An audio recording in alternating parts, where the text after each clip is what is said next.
Good evening. Welcome to Superpower Broadcasting. I'm your host, Kevin Castley. Thanks for tuning in tonight. So, tonight we're doing debate night, and we've got Kurt coming in. So, we'll bring Kurt into the studio right now. Just change out the background there. Okay, there we go. And put the name on. There we go. Okay. Thanks for coming on, Kurt. I know you reached out to me in the wake of the Dylan Burns Hippy Dippy show. And basically, you're the challenger. So this is your opportunity to make your opening statements and introduce yourself. Okay. So my name's Kurt. I'm an economist. My politics are pretty leftist. I would not call myself a Marxist, although I do have a bunch of views that are in the Marxist tradition. I would say, so the context of your debate on Hippy Dippy Roundtable, you were talking about the Afghanistan withdrawal date being moved by Biden. And at some point, that segued into talk about China, which is a fairly natural seg. I do think that the most likely determinant of when and if the United States pulls out of Afghanistan has to do with China. You then laid out a China strategy, and the main two things that came up were, economic encirclement and cheap oil shale production to keep oil prices low. That was specifically vis-a-vis Moscow. For China, it proposed a blockade, actually. So a blockade, a straight-up blockade. Yeah. Okay. So on both of those issues, so I made a comment along the lines of, basically a moral objection to that the human cost of those actions would be immense, for basically everybody in the world. And I kind of have three levels of critiques of any sort of like Cold War with China, especially the particularly aggressive one that you suggested. So there was, the comment itself was a moral critique about like just the harm from these actions is immense and it's difficult to justify. But there's also an efficacy problem, which is how would these actions be fully implemented? Can they even succeed? And then there's a goals question, which is American hegemony even worth preserving in the first place? And so where do you want to start? Yeah, so let's just do them in the order in which you presented them then. So basically, as it related to my proposal on how to deal with China, I would regard it, though, as not a matter of do we want to do a Cold War or whatnot. The Cold War has already started for a while with them, and it's not exactly something that we have any sort of choice over unless we completely surrender our sovereignty to them. So let's go in order. Let's talk about the morality first. So what's your moral contention with containment and decoupling with communist China? So the way you just framed that is you're framing it more like a discussion of the morality of the goal. I was actually talking about the means that you want to employ. Okay. That anything that we do to exacerbate climate change for a geopolitical objective is, just even from a pure like cost benefit analysis is going to be a net loss at this point. Because the chaos generated by exacerbated climate change in terms of refugee flows is just like it's not even worth the trade. So that's actually more of an efficacy critique. But in terms of moral, like, why would you even want to inflict that kind of harm on the climate system for it to meet a geopolitical objective?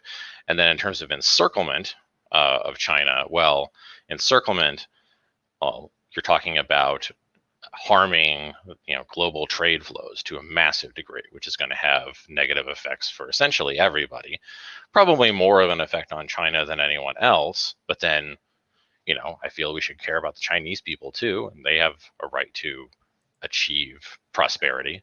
So, why keep those people in poverty for the sake of geopolitical ambitions? So there are a couple points to go over there. I want to take up the argument about climate change and and whatnot first, because I had clarified. I mean, maybe it might be confusing because I know I mentioned Russia in that roundtable as well.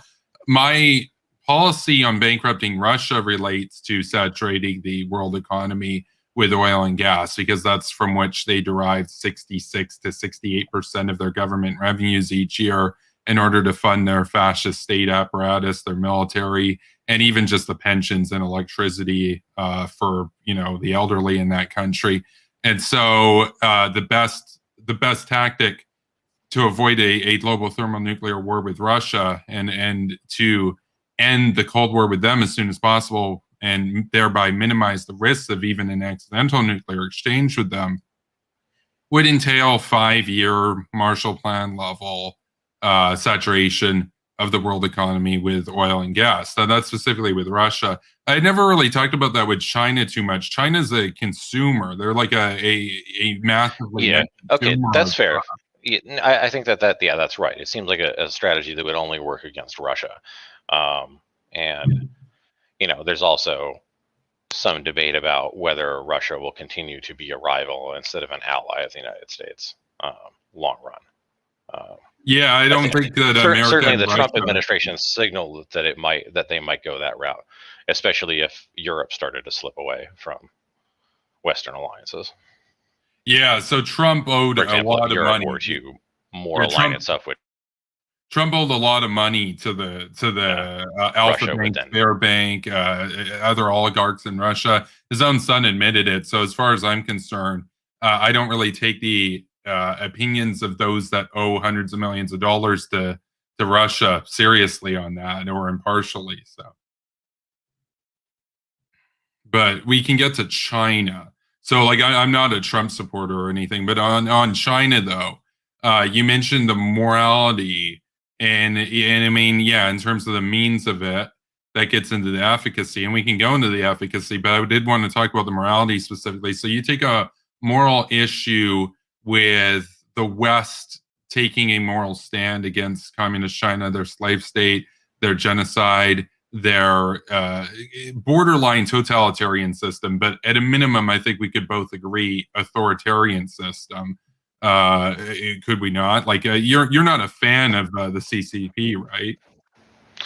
um, I am far less critical of the CPC than most. I would say that China on net has been pretty good for its people, Really, especially recently. Oh yeah, I mean, really. Okay, so broad-based 9% growth for 30 years straight. Yeah, I would say people would be pretty happy with that. yeah, a couple points there. First one is all that growth was enabled by the West interacting with them and welcoming in China to our rules-based order, and then standing by and doing nothing as they broke every rule, violated our intellectual property laws, etc., and with no remorse. And then they've still expressed no remorse about it. They sub-optimize to the maximum. They don't care if the rest of the world prospers or not. They only care about themselves. But additionally, I don't believe the numbers that the CPC puts out, or the CCP. I usually call them the CCP because I don't want to confuse them with the Conservative Party in Canada. But at this point, with the way that Aaron O'Toole's going, they may as well be the same party. But that's a point for another day. But I will say this. Is it true that they've had growth? Absolutely. I mean, we can just compare the Sure. economy 30 years ago to now. It's true that there's growth. Is it 9% sustained year over year? No, a lot of that I'm is either certain of it. inflated or boosted by artificial command-based demand that's not actually natural demand. We can look at their ghost cities as a result of this. In other words, let's just pour as much concrete as possible. Let's build as much X material as possible that we don't actually need, just so that the regional ministers can get their numbers up for the 5-year plans. It's like, it's not real growth. Have you been to China?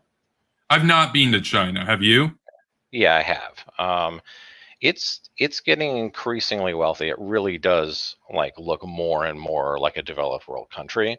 I've also been to India, a country that used to be mentioned in the same breath as China in terms of an emerging economy. India's been growing at about 6% over that same time frame, and India is nowhere near as wealthy as China. Just you can see it just walking around a city.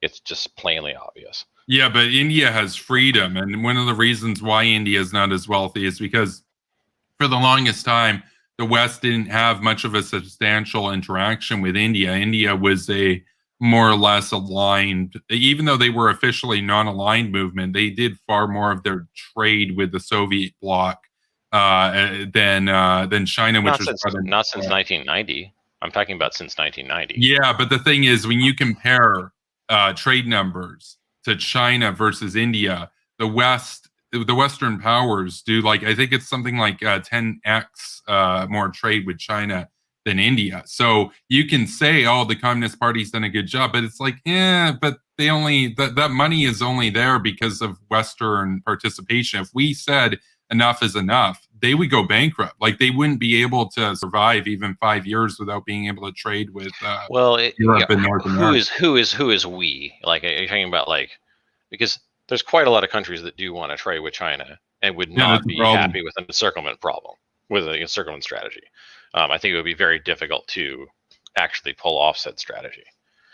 Well, that's why I think it would require American leadership specifically. I don't think, because Australia has been moving in this direction, and I give them a lot of credit, but a lot of the rest of the West hasn't followed suit because it's economically costly, right? Now, I would argue, of course, that the opportunity cost of not decoupling in the long run is far worse because it guarantees an inevitable war with them once they are very strong, versus if we bankrupt them and avoid a war, we can deal with them while they're relatively weak. Attempting to bankrupt China would probably trigger a war.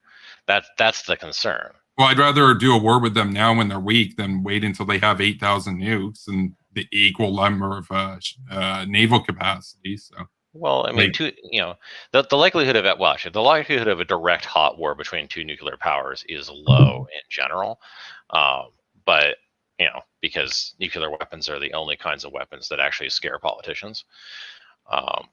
Yeah, but you can look at the Soviet Union, even if it's 1% year over year. We had a few close calls over just the last Cold War. Why would we want to take the chance again? Right, which is why simply engaging with China would be a preferable strategy then. Like, because you would avoid entirely they enrich their military at a greater marginal rate. They have no incentive for war then. They just get richer. They just get richer, and then they're happy. But that's not true. If that were true, World War I wouldn't have been a thing. I mean, we had not far, but we had a higher proportion of the world economy composed of trade in the run up to World War I than in the last decade. And that led to a war. No, I thought we reached parity about sometime in the 80s. But yeah, there was I agree, you are correct that there was a very long period of time where global trade flows they peaked right before World War I, they dropped, and I believe they recovered by the mid-1980s, and they've subsequently been higher. I need to look into the exact year on that, but to my understanding, I'm not sure the exact year either, but I'm pretty sure it's sometime in the 80s. Yeah, to my understanding, I know when I was in school, I remember reading that it was still lower than World War I, and that was like in 2016. But the point being, trade doesn't guarantee the peace, right? We had one of the worst wars in human history, and everybody was trading with each other big time. So how would enriching them, which, let's be real, they benefit more dollar for dollar from interacting with us than we do from them, because we could deal with India, we could deal with Kenya, we could deal with Indonesia, we could deal with anybody. And sure, we deal with them already, but we could make them the new China. Versus China, they can't get a new West. If the West cuts them off, they got nobody else to go to. What are they going to do to go to Russia? Russia's broke. So we have the upper hand right now. Certainly in terms of rich countries, yes. I mean, in the developing world is largely happy to trade with China. So because China offers a better deal. Yeah, a lot of Western powers are too. It's a problem. We can look at New Zealand right now. It's indicative of a moral decay in our civilization, where we want a quick buck, and these flagless corporations, they want a quick buck, and they're so greedy that in the pursuit of short-term profit, they're willing to literally undermine our entire capitalist system by enriching the Communist Party and allowing them to build up their navy and eventually their nuclear arsenal.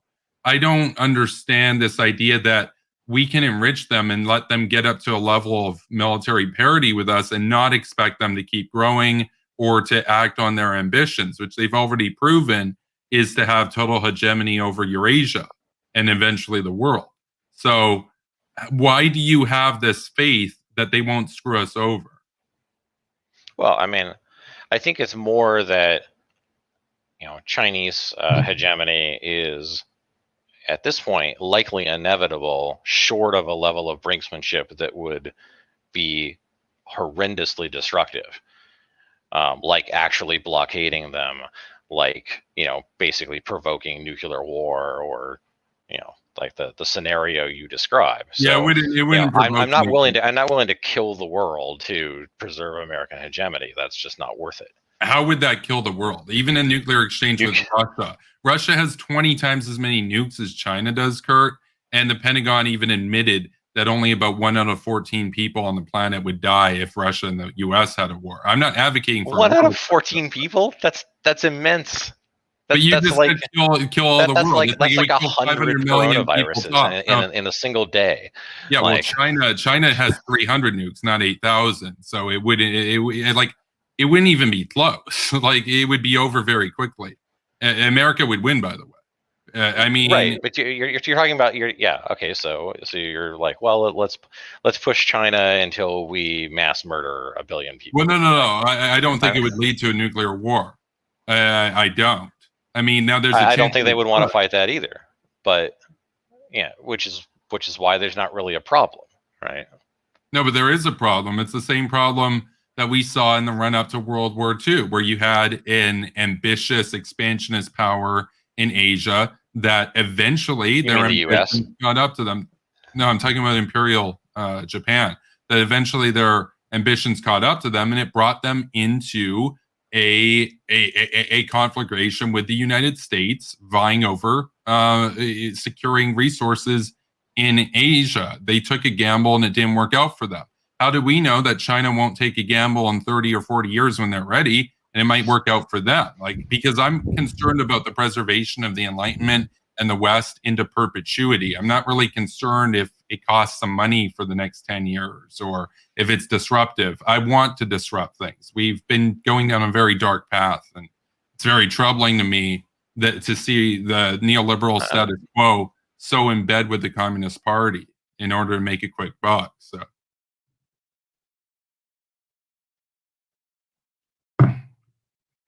So on the point about the Communist Party, then, you had said that they have delivered growth for their people. And while I'll give you that to some extent it's true, I would argue that the numbers are objectively inflated.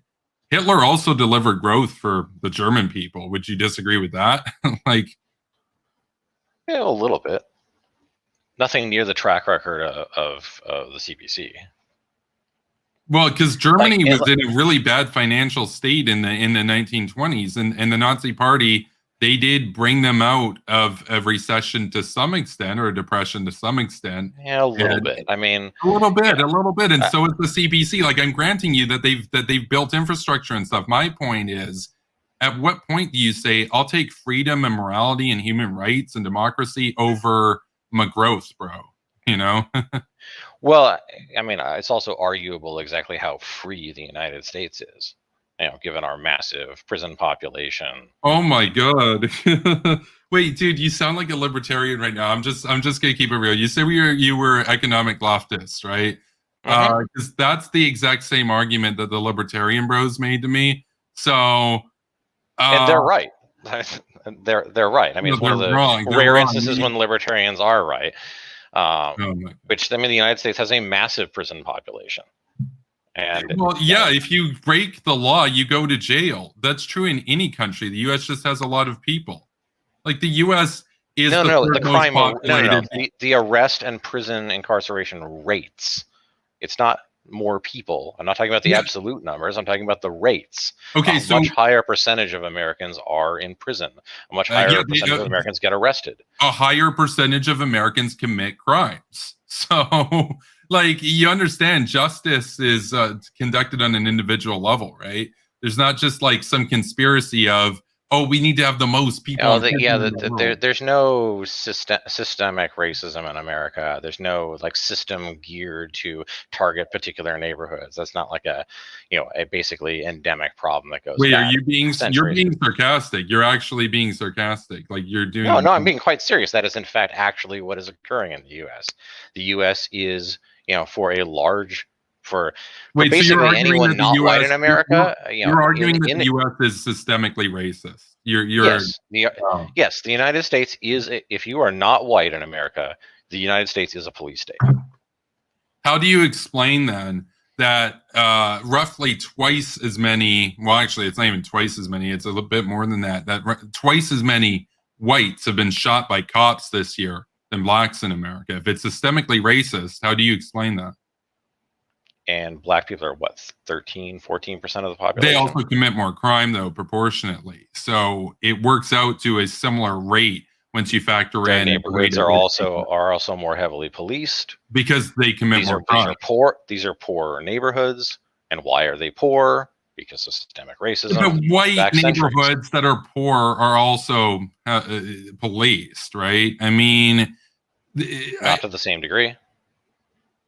That's not true. But no, that's not true. You look at certain areas around, the Rust Belt and whatnot. They tend to be more heavily policed than, say, affluent areas. I mean, I know that we're going a little bit off topic right now. I just find this idea, like, even if you were correct in your assessment that there's some systemic racism in the United States, which I'm not going to grant you, you want to compare that or even make it out to be worse than a literal genocide that's being conducted by the party that you've come here to defend right now, the Communist Party of China. It's not even a false equivalence. You're making China out to be the lesser evil, is what I get. Well, I also wouldn't call what's going on there a genocide, but that's... You wouldn't call it a genocide. So mass forced sterilization of women, mass concentration camp detention of literally millions of people on the basis. Concentration camps are not verified. Not verified? Are you kidding me? Not verified. Yeah, there's like literally one source. It's this like weirdo Christian like dominionist guy, Adrian Zenz, who's like the only source. Like the 1 million people 1 million people interned estimate is based on literally 8 interviews. Like that, like there's shit for sourcing on this. You have satellite footage of buildings with fences. They literally take people, they take them, a lot of them on trains and whatnot, and force them into these detention facilities. So you're denying it. You're actually doing genocide denial right now. No, like we literally have the footage of them being put on trains, dude. Like you think that was just like, oh, they're just gonna go on a trip voluntarily, bro? I can't believe it. Like you understand that every other claim that you've made tonight about the growth and all that, everybody's just going to discount that because it's the same as saying, you make all the other arguments that then you say that the Holocaust isn't a genocide. It's like, oh, okay. So there's a huge difference. One, in the case, like if you compare like the actual, like the Nazi Holocaust, in that scenario, you have decades of, actually, about 15 years or so of overt state propaganda, demonizing the targeted population. You have clear documentation. We have longer in China, man. Are you kidding? So you don't believe that there was anti-Uyghur propaganda put out by the CPC before 2006? You said 15 years. Seriously.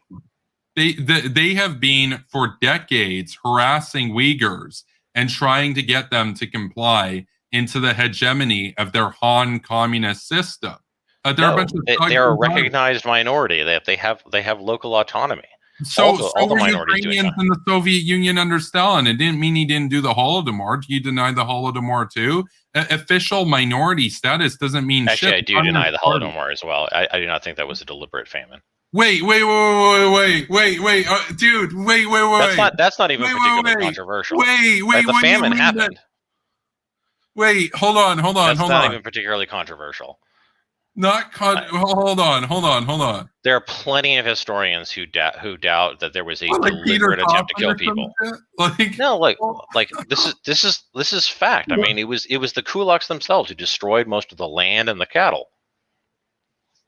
no, you're an ANCAP troll. There's no way. Like, the only way that you're an economic leftist and you're not some ANCAP come here to try to troll me or whatever is if you're straight up tanky. Like, do you own the label of tanky or what's the deal? Because I mean, that word even has the lost all Vosh meaning.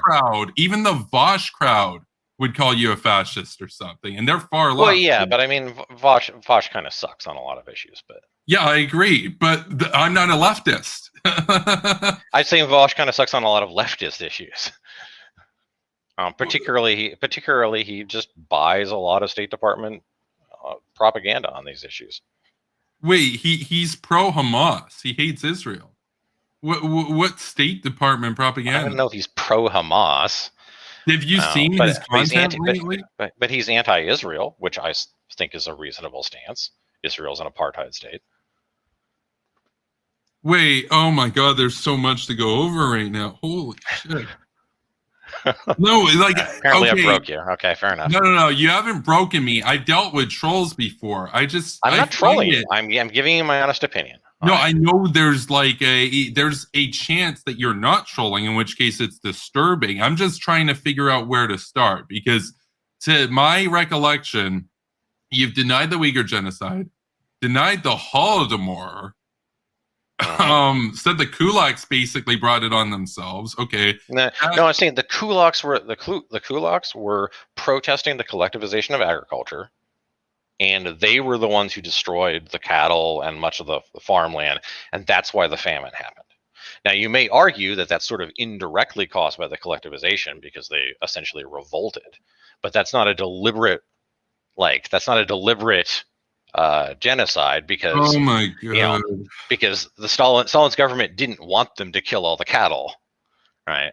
Are you aware that Stalin? I mean, you have to be aware of genocide requires intent to destroy. Oh my God.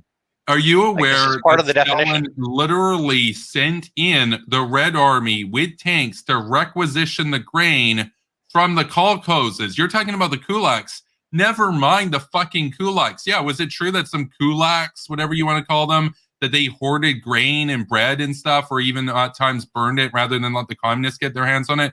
Yes. Did that contribute to some extent to the lack of food in the region? Yes. Is it a fact that during this, the Communist Party under Stalin forcibly requisitioned the grain from the loyal kolkhozes, the collective farms that had done the will of the party? In other words, the most loyal workers on the kolkhozes, they had their grain taken from them and they starved to death.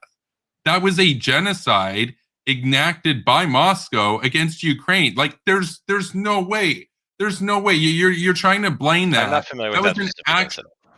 You're not familiar with it. So how much do you actually know about the Soviet Union? Because to be able to make a case to deny the Holodomor, I would expect you have at least a workable knowledge of Soviet Russia, its Soviet history, right? Like, and you seem to be unaware of the fact that, like, the kulaks literally killed like half the cattle in the entire Soviet Union. But we're not just talking about cattle, and that's not even true. That's not even true. That's actually Stalinist. That's actually Stalinist propaganda. When we're talking about killing them, a lot of the so-called kulaks, they butchered their cattle and everything, and would feast because they knew that they had to give everything up, or they would straight up destroy what they weren't able to consume in enough time. But what I'm talking about is specifically, and it's already bad enough about the requisition of all of their stuff and the forced collectivization of agriculture. But I'm talking about what they did to the collective farms, the people that were following the rules. They starved them to death anyway. Why? Because they were Ukrainian.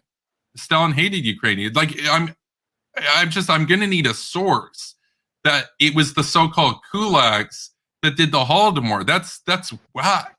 That's I mean, whack. I'm looking for a source as well. I'm wondering what is your evidence for this? What is my evidence This for is that? like the Holodomor is not actually a like it's nowhere near as well established as like the Nazi Holocaust. It's not even close. Like it's a theory, like basically claiming that the whole goal from the beginning in collectivization of agriculture was to kill off Ukrainians, which Well, is that was the effect. a theory literally spread by Ukrainian fascists, I should point out. Guess what? Those Ukrainian fascists were the lesser evil compared to Stalin. I mean, if it makes you a fascist to oppose communism and defend your family and your community from the Communist Party, then I'd rather be a fascist than a red bootlicker. I'll tell you that. I'm glad you admit that. But you're admitting that you're basically a water boy for Stalin at this point. But I mean, I don't look, I'll tell you this. If I lived in the Soviet Union under Stalin in Ukraine, I would have joined hands with what was left of the Banderites and everything, or, and those guys. I mean, well, actually, this was before World War II. So they were just emerging and whatnot. But, I'll tell you this. Is it propaganda? Is it German propaganda that the Nazis were greeted as liberators in Ukraine? To some extent, yes. Was it also organic? Yes. That's how bad the communists were. The communists managed Ukraine so terribly and people were so desperate that they actually greeted the Nazis as liberators, even though everybody kind of knew in the back of their head that the Nazis were going to kill them sooner or later anyway. But it was still a reprieve from the Soviet Union. What I got a question for you. This is a question. So do you think that in World War II, the U.S. So it sounds like you're saying that during World War II, the U.S. should have sided with the Nazis and destroyed the Soviet Union. Well, either way, it's almost immaterial. I mean, whether it's a Cold War with the Nazis. It's an interesting take on that period. I mean, I'm happy whenever neocons admit that they have fascist tendencies. It's really good. I am anti-fascist, for the record. Doesn't sound like it. It sounds like you're push come to shove. You are totally happy with fascism. How? I literally want to kick. You literally just said it. No. You're missing the point. My point was, if I'm literally losing 5 pounds a week on the verge of starvation, there's no food anywhere, the Soviet Party is continually requisitioning grain from even the collective farms, and they're starving to death. And then all of a sudden, the Nazis come in. You don't understand that, dude. You live in the West. I'm guessing you have not currently. food I don't every day, and yet you're defending this shit.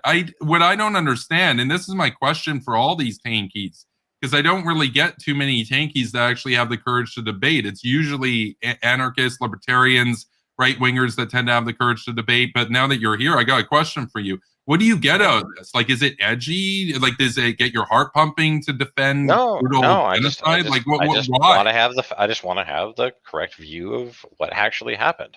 And I think that, in general, the crimes of communist governments have been exaggerated. I'm not saying that they're all great. I'm not saying I'm a fan of the Soviet Union.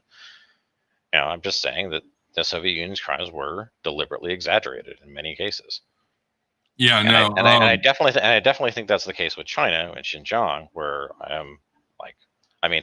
if more evidence rolled in, I could be convinced. I'm not saying I'm gonna, and I'm not saying that I would be happy with there being a genocide there. So this is also the other thing that's very different between the view on Xinjiang by many leftists and the difference of, say, like a Nazi Holocaust desire.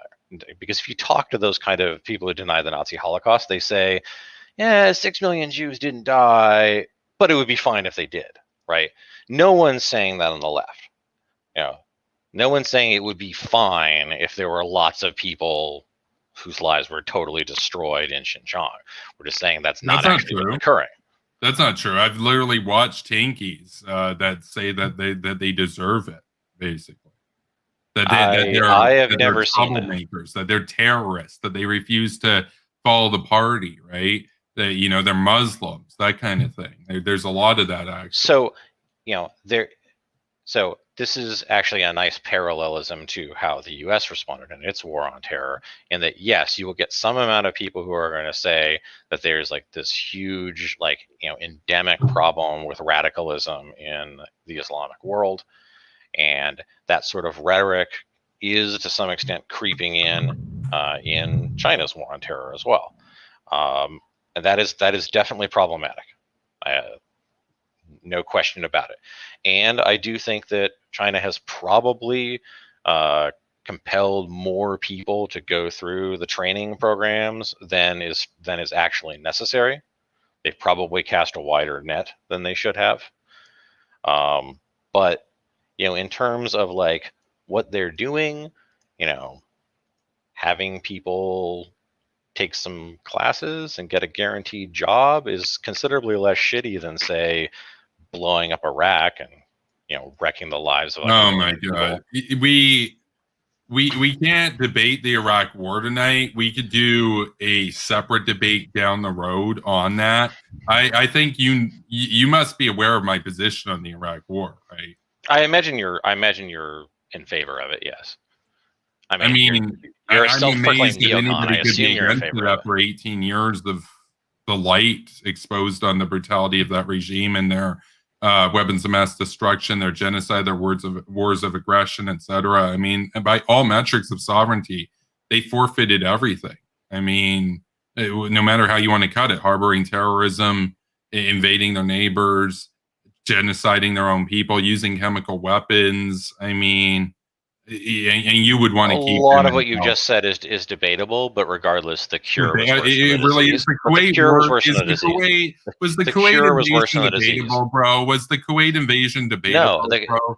No, he invaded Kuwait. The cure was worse than the disease. The cure was worse than the disease. Prove it.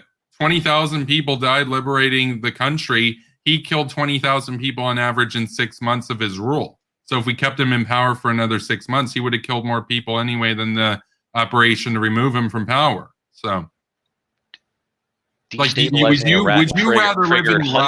Would you rather live in Iraq today? Would you rather live in Iraq today? Would you rather live in Iraq today or under Saddam and his sons back in the day? You'd rather live there today. You know it. Regardless of where you're I'm not sure of that. Well, okay, maybe today, but maybe today, but 10 years ago, no. Hell no. Well, the war was still unfolding then, and it wasn't waged as I would have had it done. And there was a ton of Iranian connivances. The Iranians funded an insurgency that wound up killing roughly 10 times as many people or 9 times as many people as the actual operation to get rid of Saddam resulted in. I would have taken out Iran in 2003 as well, and Bush didn't do that. I understand it takes a lot of political will to do it, but regardless, I mean, I just don't. I'm certainly not the person to debate the details. Here. I mean, I'm just seeing dictator apologetics left and right, and at this point, I can't actually tell if you're left or right. Maybe Nazbol, who knows? But I'll give you the opportunity to get back on the China subject that you had originally challenged me to debate on, because, like, basically, I guess it's worth establishing that you are basically a tanky and that you think that America's worse and that what's going on in Xinjiang is not a genocide. So I think that it is debatable which country is worse at this point, but I think that if we have a Cold War with China, that, the last Cold War wasn't particularly good for civil liberties and restraints on executive power in the United States. Another Cold War, I don't even think America will be recognizable. Restraints on executive power. You identified yourself as a leftist when you challenged me. What's your view of Franklin Delano Roosevelt, like FDR? What do you think of him? It's all right. I mean, was a liberal. Yeah, liberals are fine, kind of okay, not great. He didn't respect any checks on executive power. He was basically certainly not. And he interned the Japanese. It was, there's a lot of things in which he was terrible. He set in motion several more decades of the U.S. continuing to not address Jim Crow, which that was part of the electoral coalition that was built. He did allow for significant economic reforms, the creation of Social Security, passing of the Wagner Act. So those are net positives. But by and large, FDR is net positive in terms of American presidents. Yeah, so see, that's why I'm getting like trolley vibes, but I'll say he is an icon of the left. They regard FDR in high esteem. You were talking about no. Liberals regard FDR in higher esteem. Leftists are much more skeptical of him. I think you're quite misinformed in that regard.